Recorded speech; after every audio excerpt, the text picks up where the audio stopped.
This week on Oasis by the Sea, Pastor Keith teaches Submission and Honor from the book of 1 Peter chapter 3, verses 1 to 8.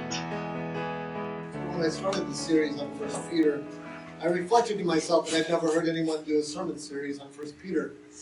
Now I know why. It's just full of really rough topics. These are hard topics. These are not for the weak. These are not simple. These are not easy.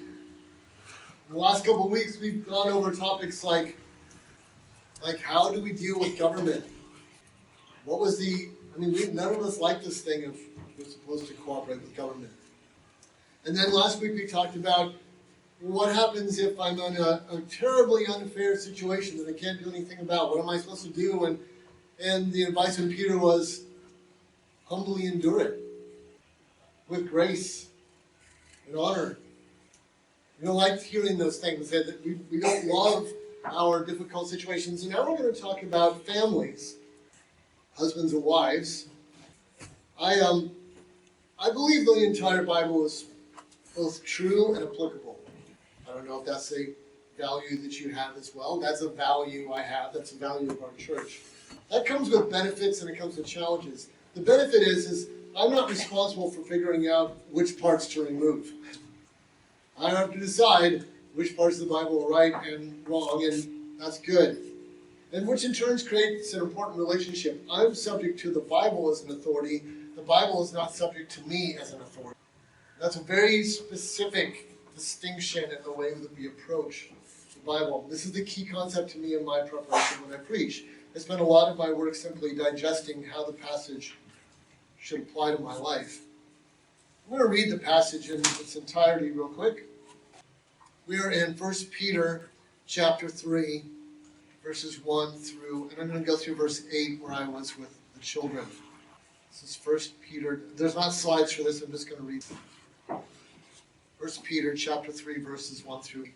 In the same way, you wives, be submissive to your own husbands, so that even if any of them are disobedient to the word, they may be won without a word by the and as they observe your chaste and respectful behavior. And let not your adornment be purely external, braiding the hair and wearing gold jewelry or putting on dresses. But let it be the hidden person of the heart with imperishable quality, the gentle and quiet spirit, which is precious in the sight of God. For in this way, in former times, the holy women also who hoped in God used to adorn themselves, being submissive to their own husbands. Thus Sarah obeyed Abraham, calling him Lord, and you have become her children if you do what is right without being frightened by any fear. You husbands likewise live with your wives in an understanding way, as with a weaker vessel, since she is a woman, and grant her honor as a fellow heir of the grace of life, so that your prayers may not be hindered. To sum up, let all be harmonious, sympathetic, brotherly, kind-hearted, and humble in spirit. That's what I get to preach on today. I use a very specific process when I'm working on a sermon, and that process involves several words, and one of the words is culture. Last week we looked at Peter's instructions to slaves. If I had read that purely literally as only a blanket instruction to slaves, the study would have gone like this. This is about slaves. I'm not a slave. No one in my community is a slave. I don't know a single human being I would call a slave. So let's skip to chapter 3. Because if we don't take into mind culture and try to figure out what it means anyway, then there's things that don't apply to us at all. But the goal with the culture piece is to find out what did it mean in the context of what was said, and then how do we take that idea and move that into the culture we have. And so last week we talked about I may not be a slave, but slaves lived in very unfair circumstances, and Peter gave them instructions. So are there things I can take on and learn from that in my unfair circumstances? This week we are talking about husbands and wives, so it's not hypothetical anymore. Slaves are hypothetical. We can talk about slaves, but aren't any slaves here for it to apply to. We're all in the same boat. We're imagining slaves. We don't have any experience being slaves. But there are husbands and wives in this room. We're not imaginary. We also have unmarried people in this room. So there's an additional question of what does this have to do with me if I'm not married? Or what if I never become married? Culture is going to matter in this discussion. We're going to start our journey with verse 8, not with verse 1, the verse that we just went over with the kid. To sum up, let all be harmonious, sympathetic, brotherly, kind-hearted, and humble in spirit. This sum up, when he says to sum up, he's summarizing all the rest of this section. The part where he talked about governments, the part where he talked about slaves and masters, and now this section, this is a summary of that portion. So all of those things together, he says the summary of all that is this is what you should have gotten out of it. Everybody, all the people, need to be harmonious, sympathetic, brotherly, kind-hearted, and humble in spirit. That's not a gender statement, that's an everybody statement. All the people. This is what we should be taking from all of it. So as we move into this portion of Peter's discussion, this is still the summary of that portion too. The portion of all of it is everybody needs to be harmonious, sympathetic, brotherly, kind-hearted in spirit. Next slide. In the same way, you wives, be submissive to your own husbands, so that even if any of them are disobedient to the word, they may be won without a word by the behavior of their wives as they observe your chaste and respectful behavior. This is the first verse in the chapter. In the same way. In the same way as what? Well, he had just talked about slaves and masters, and he said there's a relationship between the slave and master question and the husband and wife question. And so when he says in the same way, it links them. Why would that be linked? Are wives slaves? Well, in that culture, somewhat. See, Peter just finished talking about a group of people, slaves, who were in an unfair situation that they could not control. In the same way shows up because being a wife could have some of the similar aspects in that culture. Last week we considered that while not all slaves were abused, many probably were. Likewise, being a wife in Rome carried with it broad possibilities for quality of life. Peter's audience is the entire Roman Empire, and as it turns out, when it comes to what kind of rights a wife had or a woman had, it changed greatly based on which region you lived in. So there were some Roman laws that were consistent, but Peter's written to all the regions of Rome, and what rights a woman had or what she could do varied from location to location. In Ephesus, for instance, women held a great deal of religious power because their patron deity was a goddess with a female priesthood. And so in the region of Ephesus, women had a substantial amount of social authority because women could be priestesses. But that wasn't true everywhere. We have a biblical example of Lydia, who sold purple cloth. That made her a female, a merchant, and very wealthy. Not all women had it bad in Rome, but other women weren't so lucky. The truth is that slaves and masters had this zone, then there were citizens. Wives were not really slaves, but they weren't citizens either. By law, in some regions, wives were definitely regarded as property. And it was not uncommon for husbands to treat their wives in a very demeaning way that we would find not only unacceptable in our culture, possibly even unlawful. And so the audience that Peter is writing to is very, very broad. Some of the wives that he's writing to, they are that much above a slave. Not all of them, some of them. And Peter knows that as he writes this. And just as Peter went to the worst case scenario with slaves in verse 18, he says, I'm writing to slaves that you would act in a certain way, not only to those that are kind, but to those who are unreasonable. He immediately went to the worst case. Peter also goes to the worst case scenario with wives. To be submissive, even if, we go back to the verse, even if any of them are disobedient to the word. Worst case. Peter immediately goes, just like he did with slaves. Some of you might have good masters, some of you might have bad ones. Wives, some of you might have good husbands, some of them you might not. Be submissive even if your husband is disobedient to the word. He goes to the worst case. And at that point, we can just repeat last week's sermon. Deal with unfeel situations that we can't control with patience, grace, and honor. Because if you can't control it, that means you can't get out of it. And if you can't get out of it, these are the choices you have. You have to deal with it with grace and patience and honor. That's what you do. But Peter then adds something new. He adds the answer to the question, if we want someone to change, what is the recommended course? I do pre-marriage counseling. I do post-marriage counseling. I've done lots of counseling. This is not true of every woman. I'm not making a blanket statement, but it is sometimes the case that ladies marry men as an improvement project. He's not perfect yet, but I can get him there. First of all, this doesn't work. It doesn't work. And ladies, we often want to change our husbands. Okay, I wish my wife was here and I could tell her testify. My wife wants to change me all the time because I need changing. Like, I'm not telling her that it's a bad thing that my wife wants me to change. I have areas in my life, like every human being has, that aren't perfect yet, and my wife would like me to get better. But she has every right to want me to get better because I'm not perfect. I can be downright annoying. Peter gives us some very wise advice to wives about what works with men, because nagging isn't really very helpful. It just doesn't work very well. Lecturing and nagging and all the rest of these verbal things often push men away. They'll escape it. They'll go find something else to do. They'll go to the bar so they don't have to be at home listening to nagging. And it just doesn't work. So he says, I'm going to suggest something else. Model the behavior you want him to do. Be the person you wish he was. Be kind. Be gentle. Be respectful. Model the behavior we want to receive is sometimes the only way to influence. And that isn't just a marriage.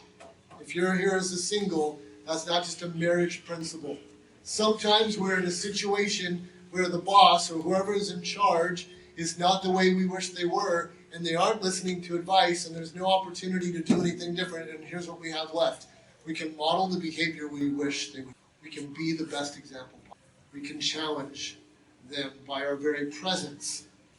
You know, when a person is acting exactly right and this person is acting like a jerk, it becomes obvious to everyone who's acting like the jerk. Even the person acting like it becomes convicted about their jerkiness because you're not. And the more controlled and patient you are, the more obvious it becomes what's wrong.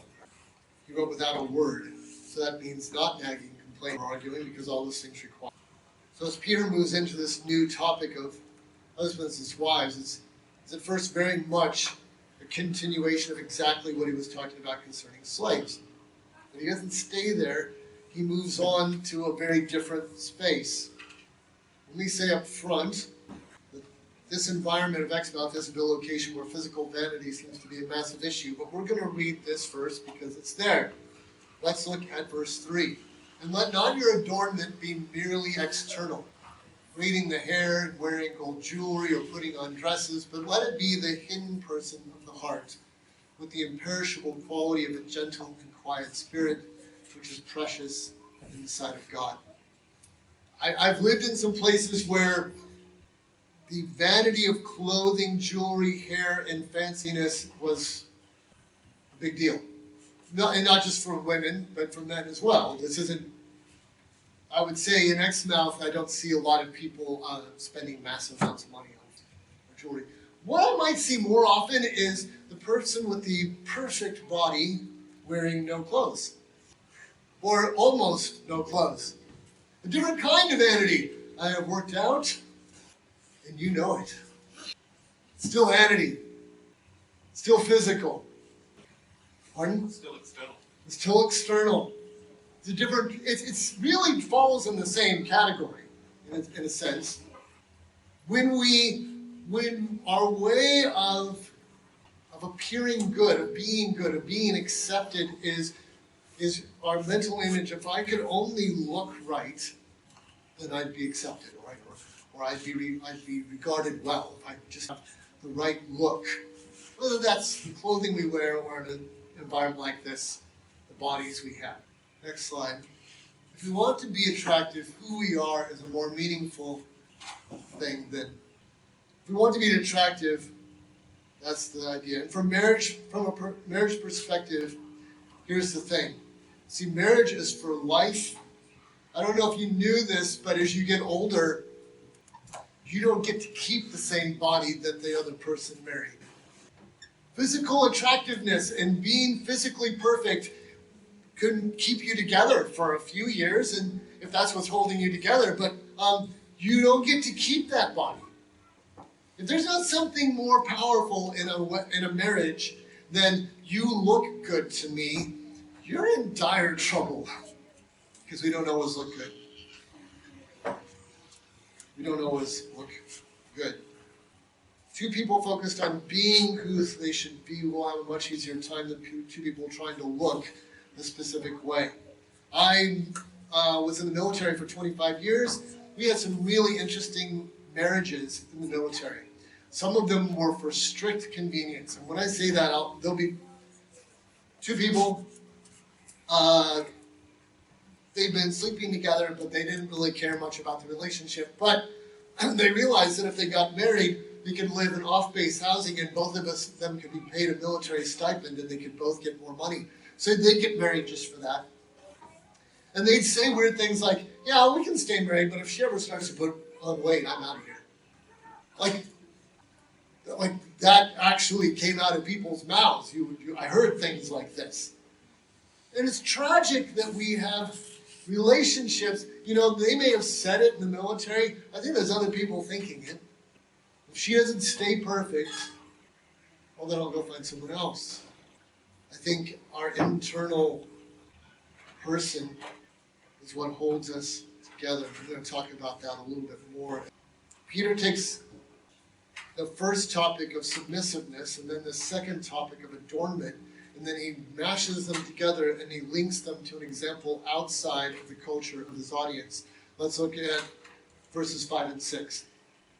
For in this way in former times, the holy women also who hoped in God used to adorn themselves, being submissive to their own husbands. This is an example way out of the culture of his audience. Moses hadn't even written the Pentateuch yet. Abraham and Sarah were 19th generation humans. Only 19 generations separated them from Adam. So, the example that he picked has nothing to do with Roman culture. The example he picked is way outside. So here's the next question. Oh, sorry. The next verse was, you were right. Verse 6. My bad. Thus Sarah obeyed Abraham, calling him Lord, and you have become her children if you do what is right without being frightened by any fear. Okay, next slide. How did Sarah honor Abraham? Now, if you were here for our series on the life of Abraham, you would know that Abraham moved a lot. So one of the ways that Sarah honored Abraham was by traipsing around all over the planet with him. Her willingness to follow was an adornment that characterized her life without letting fear stop her. I think that's extremely appropriate. It is not always comfortable for a woman to tear her life out of one location because her husband says we're moving over there, and for her to just have faith and go do that new thing. That can be a scary bit.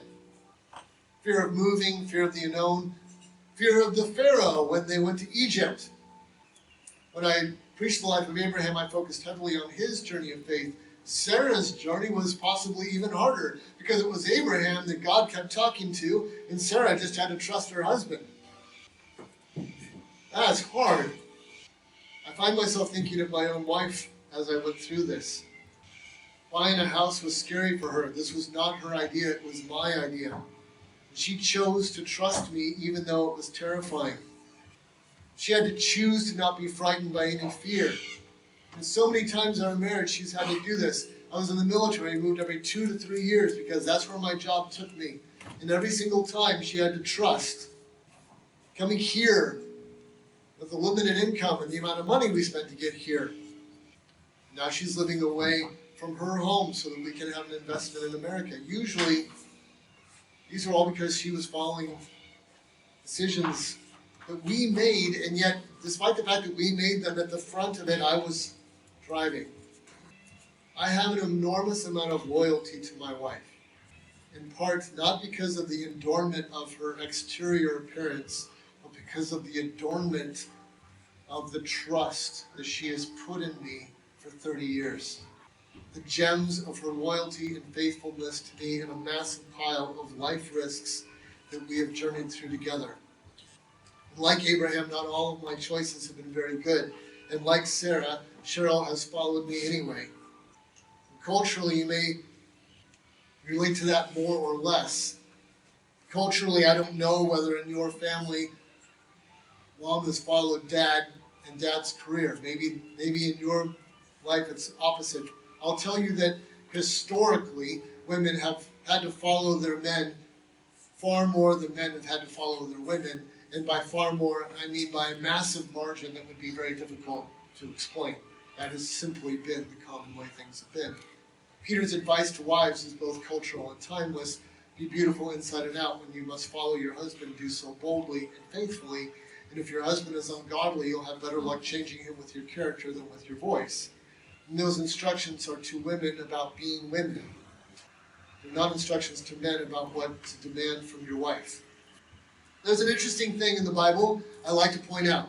Over and over and over again, there are instructions like, don't lie. There's no audience assigned to the instruction. It's just given to everybody. There are a few topics in which God is always specific. One of them is family relationships. At no time in the Bible does God ever say this: husbands, make sure that wife of yours submits. No such words. Never. The fact that he says wives and then he starts talking, here's what it means. Husbands, quit listening, it isn't for you. This isn't for you. This isn't out. Wives, I'm talking to you about being wives. Okay, now wives, I'm going to talk to husbands. Why is that important? Because God doesn't give us advice about marriage for us to try to get the other person to follow in those things and to do them. He gives us advice in marriage for us to do what we're supposed to do in the marriage. There isn't anything in here about human beings making other human beings do stuff. That's not a biblical theme. Jesus talked about things like, take the speck out of your eye before you worry, no, it's like a log in yours, before you worry about the speck. And so these instructions are to wives, not to husbands, about their wives. But now Peter pivots the conversation in a direction that is new for this series of topics. So far it's been to those under government, not to government itself, to those under slave masters, but not to the masters. But now Peter does not just address wives, the one in this culture in the weaker social position, but now husbands, the members of the marriage who in this culture hold the position of strength. And he's got some words for this person that's in the position of strength. Let's look at verse 7. You husbands, likewise, live with your wives in an understanding way, as with a weaker vessel, since she is a woman, and grant her honor as a fellow heir of the grace of life, so that your prayers may not be hindered. This is only one sentence, but there's a ton of stuff in here. A lot. This is packed with concepts, a lot of them in a very small space. The first word that we need to look at is likewise. Likewise means similar to what was just said. There are plenty of Greek words that could have been that, but you husbands, you're opposite. He didn't pick a but, or on the other hand, or any other word, linking word that would say wives are this way, husbands are completely different. He said likewise, because men, we're supposed to be just as gentle, submissive, and kind to our wives as they are to us. We're in the same boat. Live with your wives in an understanding way. When I was a kid, you know what there were a lot of jokes of in the male world? Women are impossible to understand. That was always the punchline. I'm not going to tell you any of the jokes. There were plenty of the jokes where the punchline was, we can't understand women. What was the purpose of that joke? It's to give men permission to not even try to understand. That's the purpose of the joke. See, if I can't understand women, I don't have to try to understand women. And if I don't have to try to understand women, then I don't know, she's just weird. Peter says, nope, no. You need to work with them and understand them. You can understand your wife. You can. It will take work, and you'll have to try, and you'll have to listen, and you'll have to do a lot of not talking and letting her feel what she feels. I'm going to give you a piece of advice, men. Your wife doesn't want you to fix everything, but she does want you to demonstrate you understand how she feels. You will make so many points if she goes, I'm frustrated, blah, blah, blah, blah, blah, blah, blah. And what you say when it's done isn't how to fix the blah, blah, blah, blah, blah. When she's done, if you go, wow, it sounds like you're really frustrated. You'll make so many points. She'll go, yes, you heard me. I'm frustrated. You heard that. And she'll be happy. She can go do whatever she's going to do. She doesn't always want you to fix it. She wants you to hear she was frustrated. She wants you to understand her. Not fix her. Not fix her life. Not fix her stuff. Not prove that we're smarter. Not prove that we've got all the answers. Not demonstrate that we're the better handyman that can fix everything. She wants us to understand what she's feeling. We can do it. The next line is, that's with a weaker vessel. What's that supposed to mean? We got several things that can mean. I'm going to run through all of them. The legal system of the time handed husbands power that their wives did not have. Husbands socially and legally had the stronger position. So in one sense, she is weaker in a weaker position because a weaker position in this culture has been enforced on her. That's the first thing I want to cover. And second of all, this cannot mean morally weaker or weaker in character or weaker in spirituality. Why do I say that?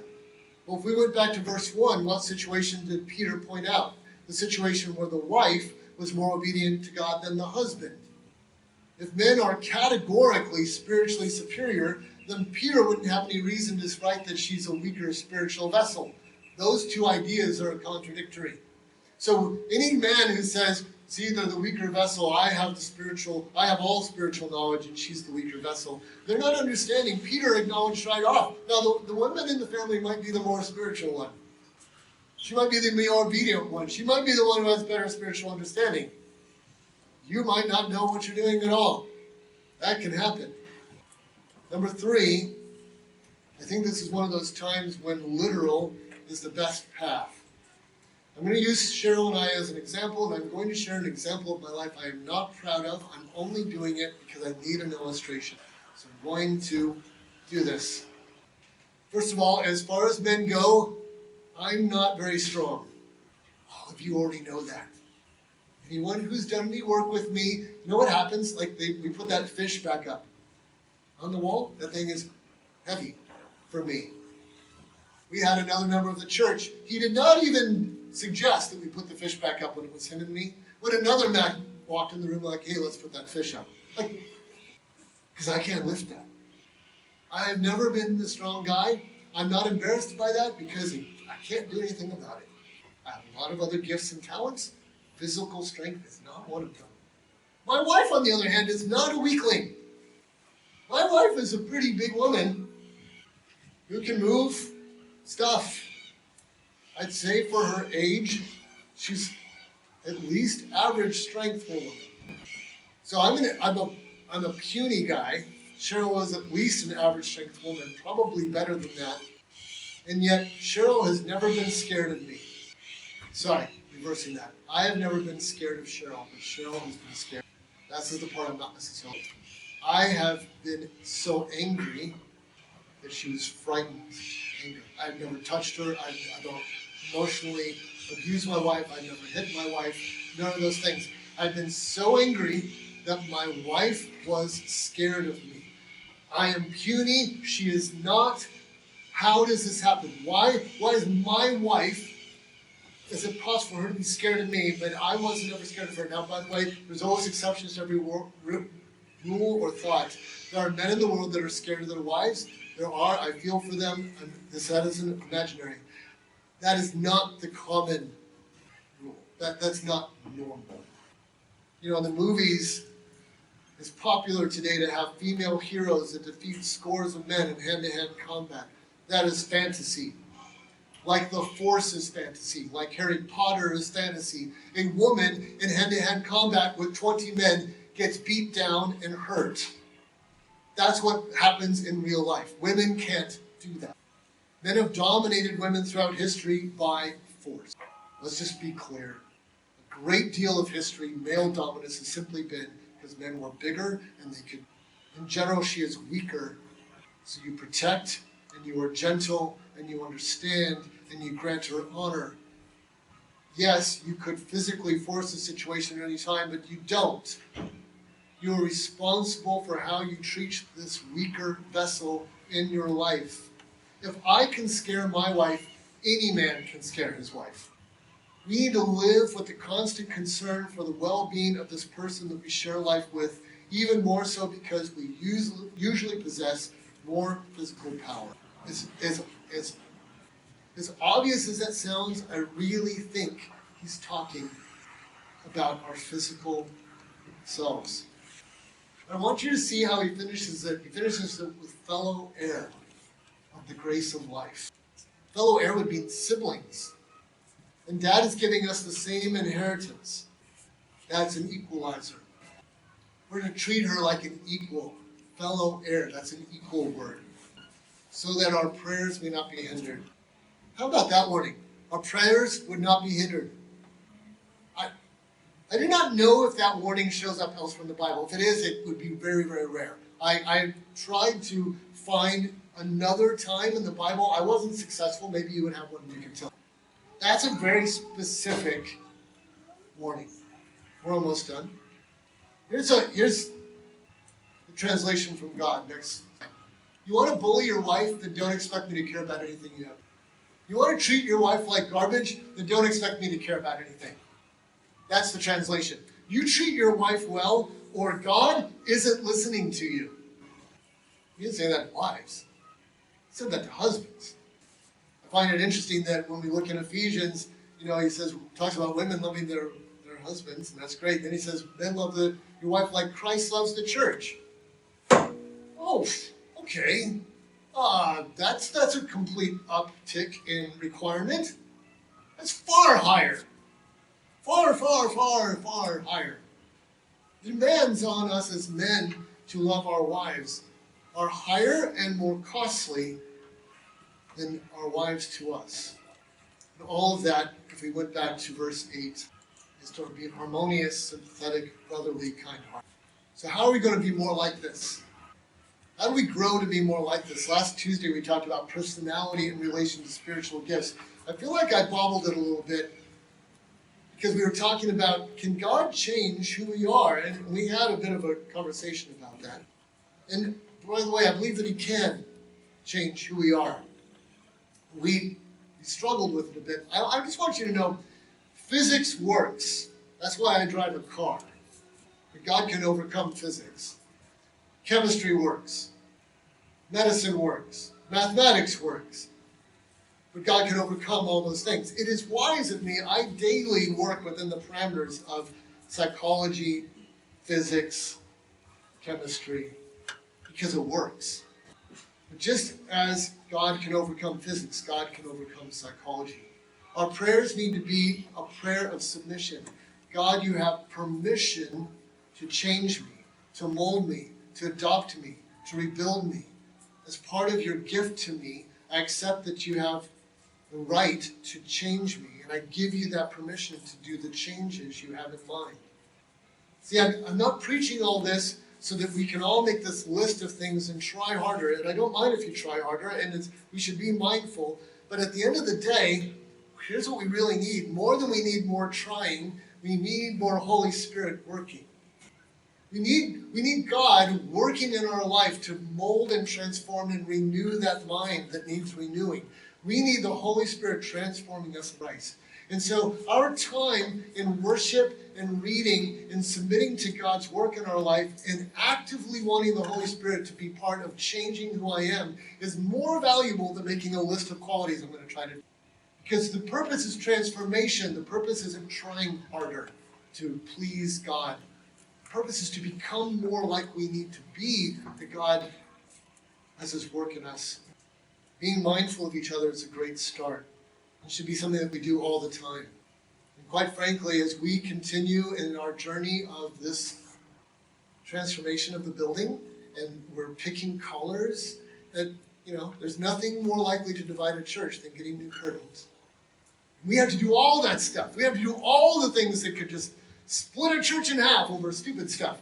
All the stupid stuff that could split a church, we have to do. We need to do it with patience. Any of us might find ourselves in roles of either. When it's time to submit, we need to do so without fear. We need to do so humbly. We need to do so understanding the best way to go about when we have to work in a position of submission. And when it's time to be the strong one, when we find ourselves in the role of strength, whatever that situation is, we need to realize that we're in the position of strength.